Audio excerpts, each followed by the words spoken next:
And welcome to the 22nd edition of the Pekin First podcast. My name is Josh, and I get the absolute pleasure of serving as the online ministries director here at Pekin First. Well, hello, Josh, and hello, everyone. My name is Sean. I'm the pastor here at Pekin First. All right, and this is episode 22 called When Giving Up is Not an Option. This one I'm going to give you a little bit of a personal story about the past few months and how I've alluded to in the last, 10 episodes or so, how God is working in my life and my personal struggles. So we're going to go with that. This week's personal best, Sean?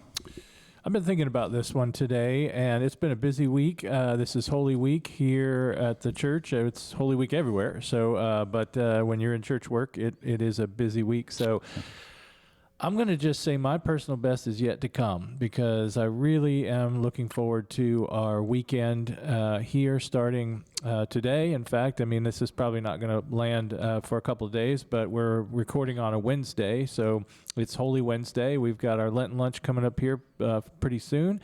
We've got our last Bible study of the season tonight. We've got Maundy, Thursday service tomorrow night with Grace Church, and then we've got Good Friday here, which I'm really looking forward to that service, and then our Easter Saturday and Easter Sunday services, along with our Easter egg hunt. I mean, my goodness, there's a lot going on, and I'm just trusting that it's just going to get better and better as the week goes on. Absolutely.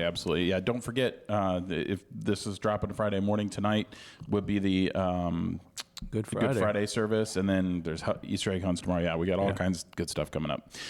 My personal best happened this morning. So on Wednesday mornings, during the Lent so far, it may be extended, but during the Lent, because I come to Lenten lunches, my owners have let me work from home in the morning because we have Zoom meetings and stuff like that. So I call it a meeting day, meeting morning, and I work from home.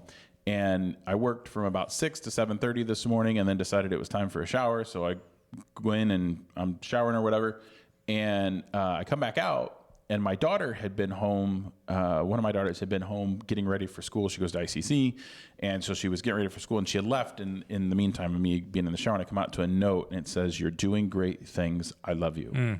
Nice. And it's when your words, and it's when your words come back to encourage you.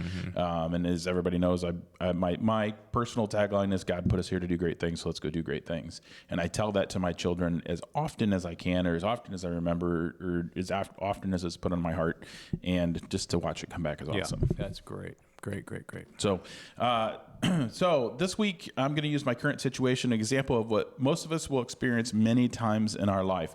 I try not to bring my personal business into the realm of social media too much. I was told once that when you're doing something, be quiet about it, and it'll work out to God's plan type of thing.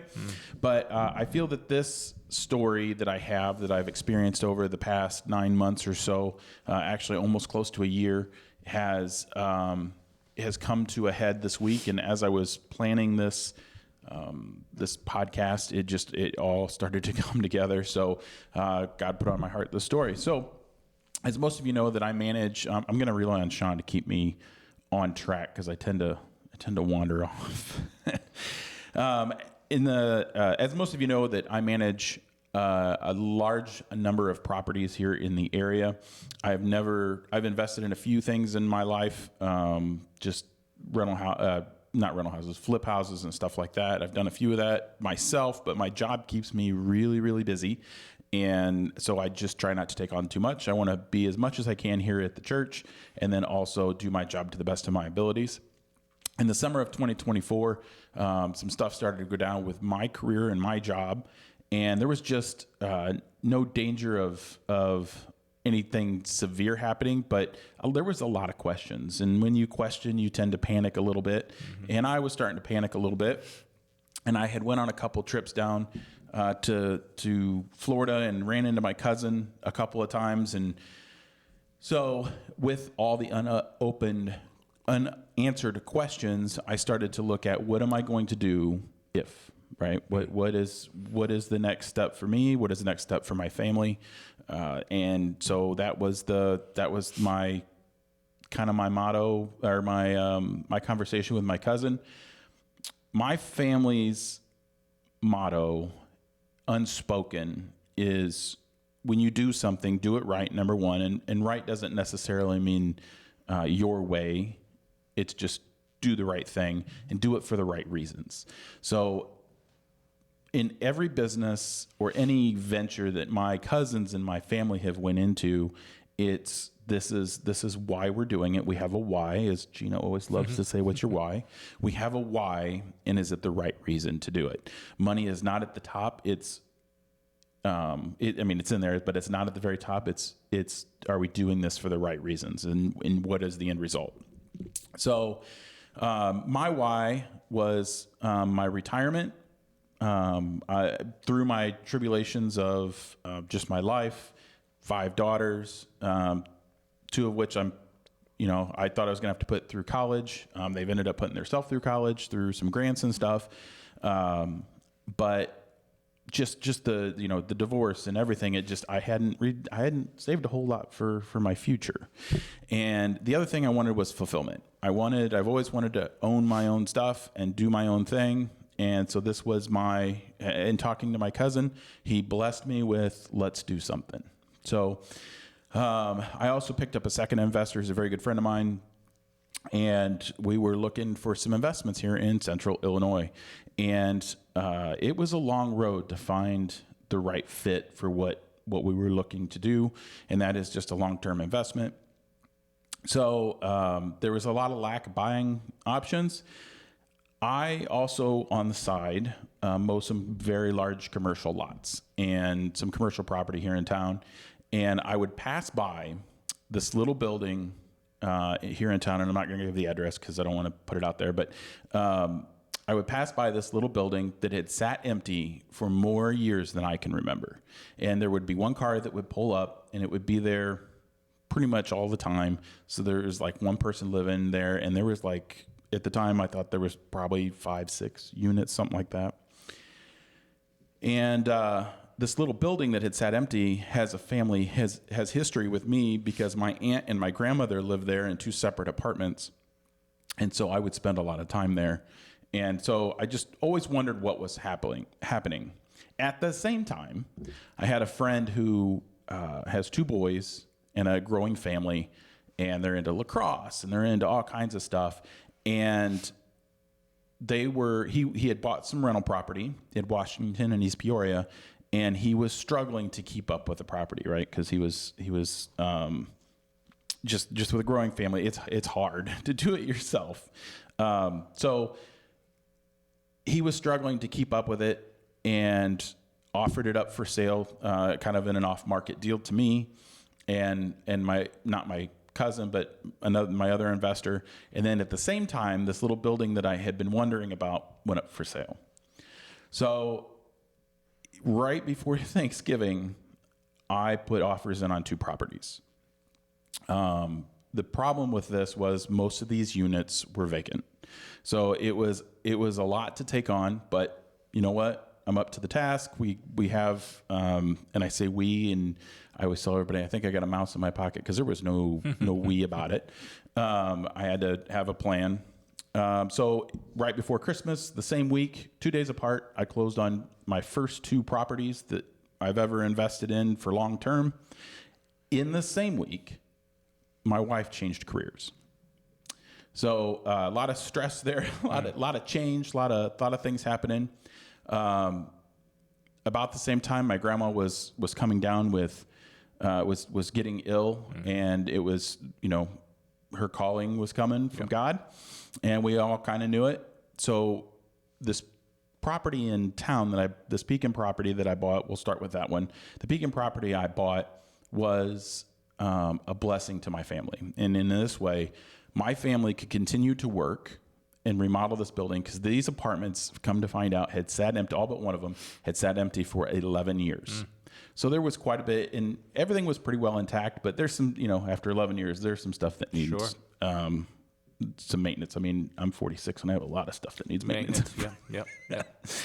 So so it allowed my aunt and my dad to work close to where my grandmother was, and just be able to it was a blessing to the family. And I told my cousin was my investor on that one. And it was a huge blessing. And I told him that I'm like, you have no idea, just to keep the family close. It actually brought us closer as a family, because as a family, we worked on it together. But we moved very slow on it for obvious reasons. Family first, period, end of story. God, family, family over that investment. So after my grandma passed, my aunt and my dad had a lot. When somebody passes, there's so much that has to happen in this physical world. You know what I mean? Just with everything from they were tied down.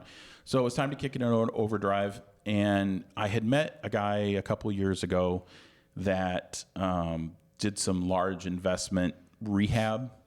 And since then, that large investment firm had went under, and he was out on his own. And the name of his business, and I'll just put it out there, is Savior Renovations. And I thought and I had run into him like the last week in December, and I thought this is a sign, right? This is just didn't happen.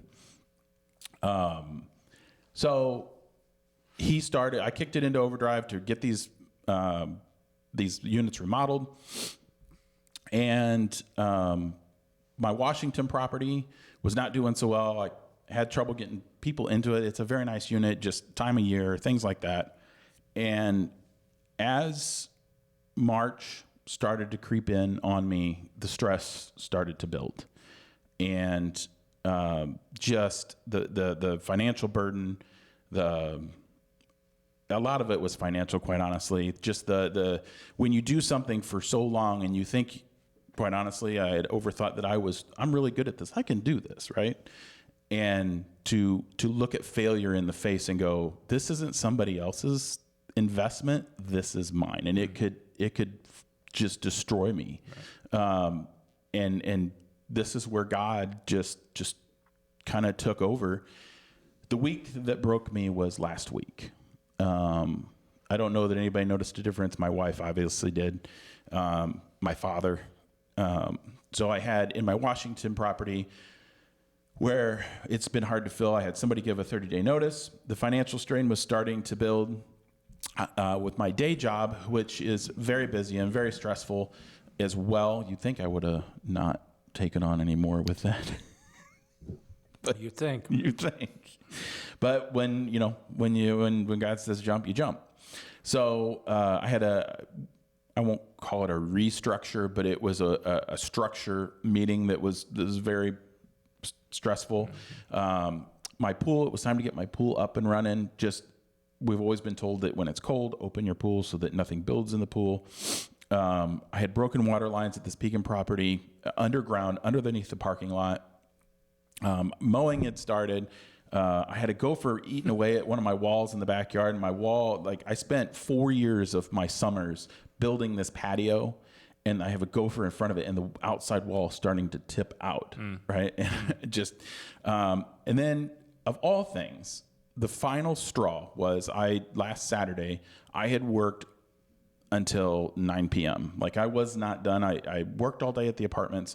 I came here to church in Ren Sound, which is an awesome break, by the way, just to, if you ever are interested in working the booth, it's a great getaway, quite honestly. So I had done that, and then I had went home and was working on the pool where, by the way, my water lines had busted, and I had head to toe. I was soaked from head to toe, and it wasn't that warm. It was decently warm, but when the sun went down, it was cold. And the final straw was my wife had went and got my grandson up in Kewanee because my daughter was at an event, and she was on her way back, and she's like, "Hey, can you go get some milk so that when he gets home, we can put him in bed?" And, yep, no problem. I just sat down on the couch at 9 o'clock, and I was frustrated anyway. I was at the point of, I don't want to do this anymore. I don't want to work from sun up to sundown. I just don't want to do it anymore. And I went in to ask my daughter to go get this milk down the street at the store. And I don't remember what excuse she gave me, but she obviously didn't want to. And I got in the truck to go get the milk. And I think I think I cried all the way from the house to the store. And I go get the milk, and I get home, and I kind of quietly my wife knew something was wrong, and I couldn't put it into words what was wrong. And I was broke, and it hurt, and I didn't know how to express it. And I did a lot of praying, just to try to keep it together. So, got to church Sunday morning and did my normal thing, just went through the routine. And my dad caught me about right after second service, and we stayed in the sanctuary. And I think we were last ones out of the building, and just kind of talked through everything. Because that morning, Sunday morning, when I got up and I was talking to my wife, I said, I just want to sell it all. I want to sell the house. I want to sell the investments. I'm just done work. I'm so burnt out. I'm just done. I just want to walk away from it all. And that obviously did not go over well. Right. And so talking to my father, he was very concerned, obviously. And I went to, after church, I had to go to Washington and do some stuff, and then do some taxes with my daughters and all that good stuff. And I still didn't stop. And then that resulted in I won't call it an argument, but a tiff with my wife, just because I was so frustrated. I get home like I don't remember, I think it was 7 or 8 o'clock that night. And we're sitting on the couch, and now we're going to try to talk this out. I'm going to try to talk this out with my wife. And so here's how I explained it to my wife is, I said, do you remember our first kiss? And she said, well, yeah. And I said, that's how simple I want it to be. I knew when I kissed you, all I needed was God, her, and our kids, right? That simple.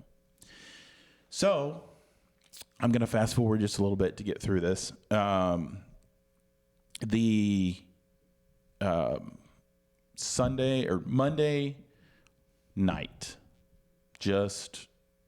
we're recording this on Wednesday, so 2 nights ago, I'm standing out in this little Pekin property that I've bought.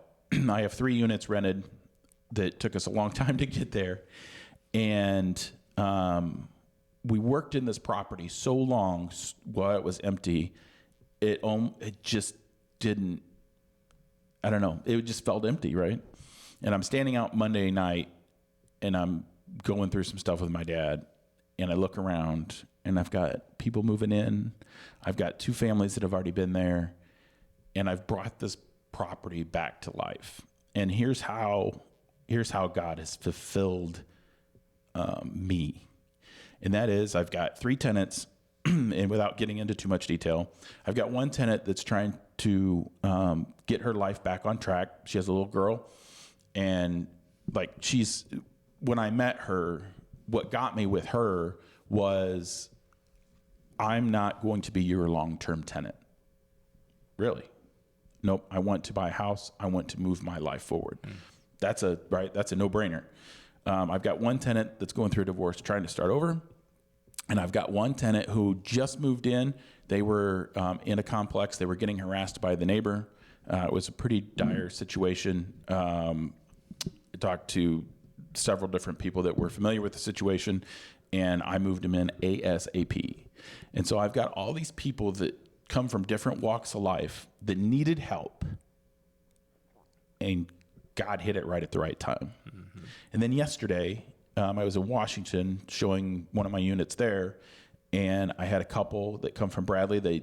I do a lot of Bradley rentals, and I didn't recognize the girl at first, but we went through the unit, and they started explaining their situation. They're graduating college. They don't have a whole lot of money, but they've got great jobs coming up, but nobody will rent to them because the jobs don't start. They're in their summer jobs, right? As a college student, you know what that summer job is, but their jobs start August 1st. So nobody will rent to them. Well, I know their rental history because they rent with me currently.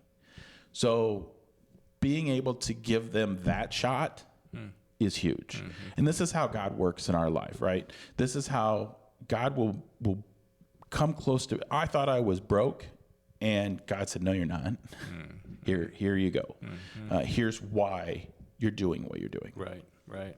Wow, Josh, that's amazing. And I thank you, and I hope our listeners will really take the time to listen and, and sink in, let it sink in, everything that you shared with them, because you've been vulnerable and honest with them, and that's such a great quality, and I appreciate it so much.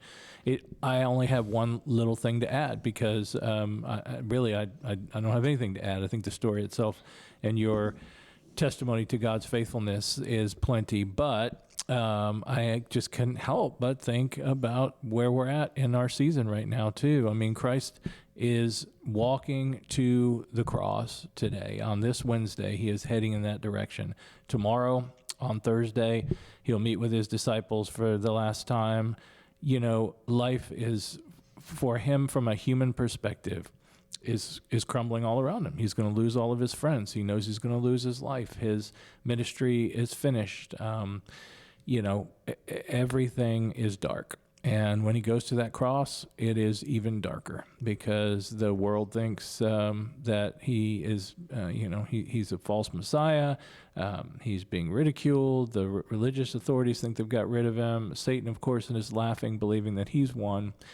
And yet we know where this is going. We know that Sunday's coming. And I think your whole story is a picture of that whole process, and we all go through it. As you said, we all live these experiences. What you've just shared is deeply personal and deeply painful to you, but also very joyful, because you know how to find the hope in the dark times. And that's what so many people need. They don't know where to look. They don't know where to find the hope. And so, maybe there's just somebody listening today who's like, man, I resonated with everything you said, man. My life has fallen apart. I would just encourage you, turn your eyes to heaven, turn your eyes to God. Trust and believe that there is something greater than all of this out there, and know that he loves you, and he has a plan for you, and he'll see you through it. That's what Easter's all about. The death doesn't have the final word. The grave doesn't have the final word. Hell doesn't have the final word. Jesus has the final word. When he says it's finished, he really meant it. He did it. He completed it. It's done. And what that means is we, as we trust in him, will have life and have it abundantly. And that's the power of our story. Absolutely. And it did, it made me think, as Jesus is nailed to the cross, and this was obviously an afterthought, just because you don't realize what you're going through until you get through it. Right. And Jesus being nailed to the cross, you don't think that he wasn't in pain and he wanted to give up. Right. And he didn't. Right. He died for our sins, and he knew, subconsciously, I guess, or he knew, we don't know what he, was going on in his mind, right, but he knew that this was a greater thing. And if we can keep that focus when we are in our dark times, it is for a greater thing. It is for the greater good.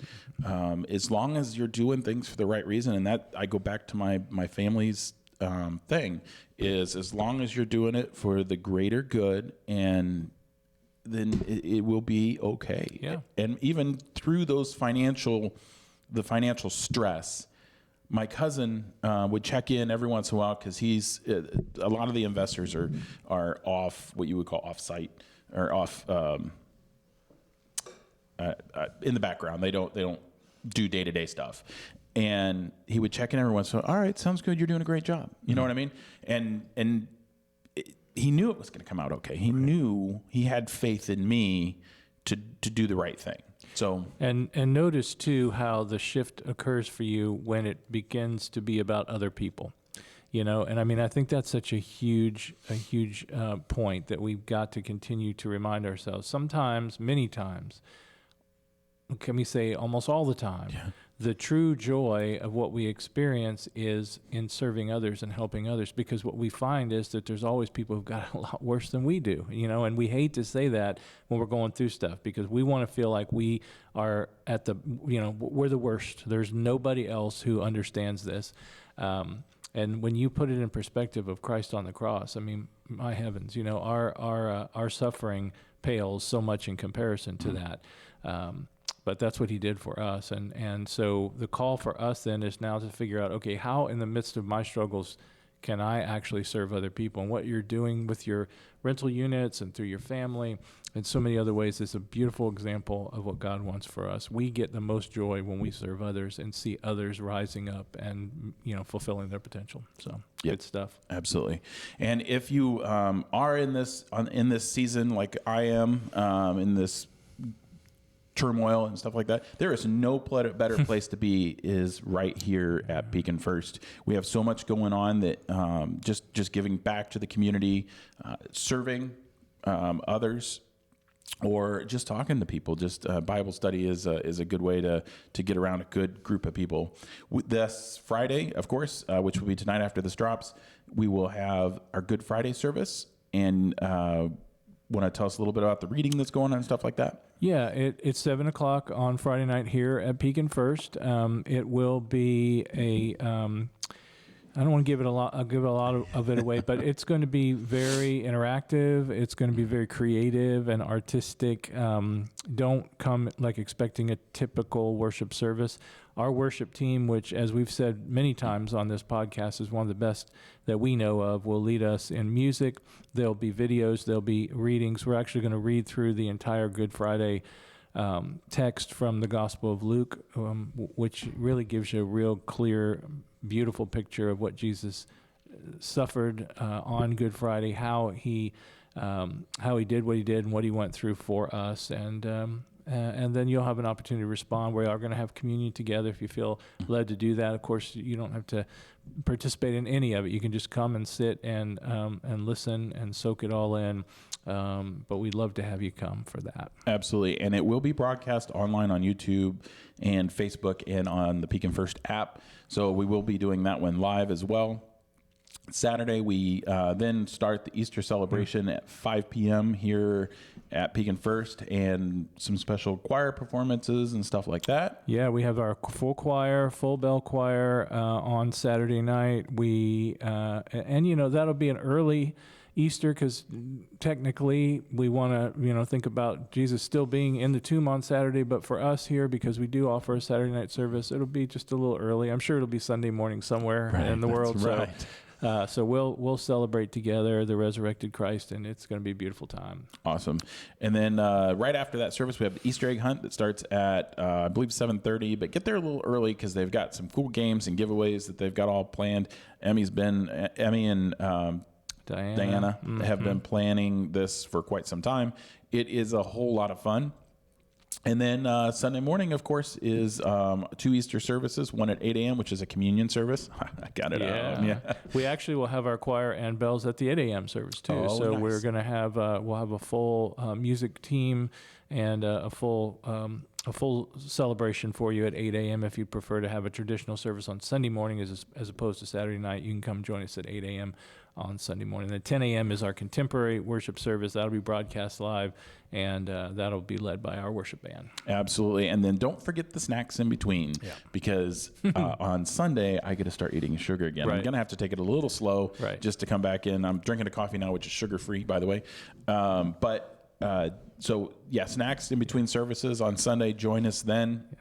Just don't get in Josh's way on Sunday in between services. Don't get in between me and the donuts.